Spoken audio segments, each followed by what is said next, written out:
Dans cette petite vidéo, je te propose de résoudre un exercice traitant de dynamique. Donc, on dispose d'un chariot de 2 kg situé sur un plan incliné de 37 degrés et qui est attaché par une corde selon donc, le schéma suivant. Et ce qui fait contrepoids, c'est un objet dont la masse est inconnue.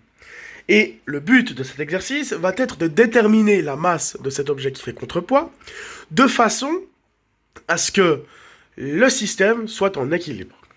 Alors pour ça, il faut un peu analyser les différentes forces qui interviennent. Tout d'abord, l'objet, évidemment, le chariot, est soumis à sa force de pesanteur. Voilà.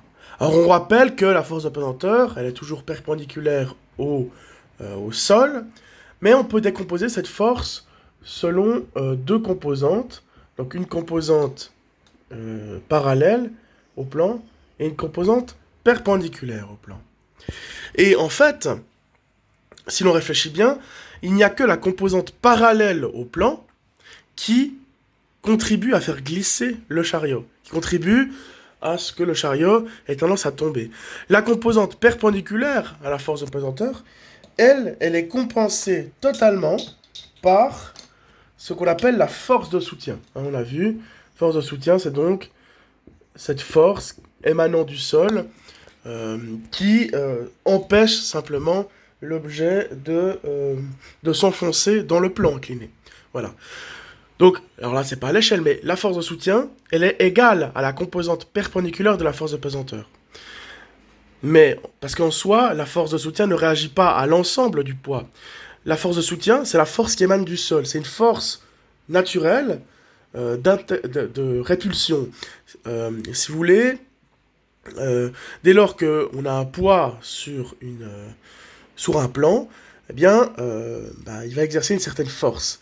Et du coup, ce qui va se produire, c'est que les atomes du sol vont repousser les atomes de l'objet qui exerce une certaine force sur le sol. Et c'est une force qui réagit pile poil à la force de pesanteur. Elle ne réagit pas plus, pas moins. Mais en l'occurrence, ici, il ne faut pas croire que la force de soutien réagit totalement à la force de pesanteur. Elle ne réagit qu'à la composante qui s'exerce vraiment sur le sol, enfin sur le plan. Et en l'occurrence, ce n'est que la composante perpendiculaire qui s'exerce réellement contre le sol. La composante parallèle, elle ne contribue seulement à faire que l'objet va plus ou moins, aura tendance à plus ou moins glisser. Voilà.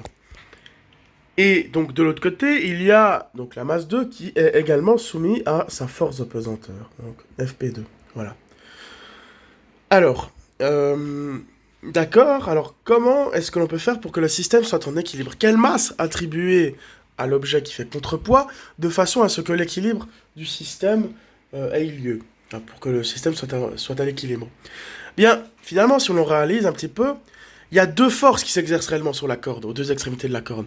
Il y a la composante parallèle qui s'exerce, donc qui aura tendance à pousser le chariot à glisser, à dévaler la pente.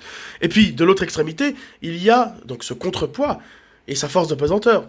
Donc, finalement, pour que l'équilibre soit tenu, il faut que la composante parallèle de la... Alors, je vais mettre... C'était la force de pesanteur 1. La composante parallèle de la force 1, sa norme, soit égale à la norme de la force de pesanteur du deuxième objet. C'est ça la condition. Alors, force de pesanteur de l'objet, c'est quoi? On la calcule comment on fait? La masse de l'objet fois la gravité. Hein. Et comment on calcule la composante parallèle? Alors, on avait vu dans une autre vidéo, pour calculer la composante parallèle, il faut faire la masse fois la gravité fois le sinus de l'angle d'inclinaison du plan. Ça, on l'avait démontré. Donc voilà. Du coup, nous, si on veut M2, qu'est-ce qu'on fait? Il suffit de diviser par G. Donc du coup, on aura que M2 est égal à M1 fois G fois sinus de l'angle sur G. Les G se simplifient. Donc j'ai oublié de... Non, c'est tout bon. Donc la masse 2, c'est égal à M1 fois le sinus de l'angle d'inclinaison du plan. Donc, petite application numérique, M2 est égal à quoi? 2 fois le sinus de 37. Donc, environ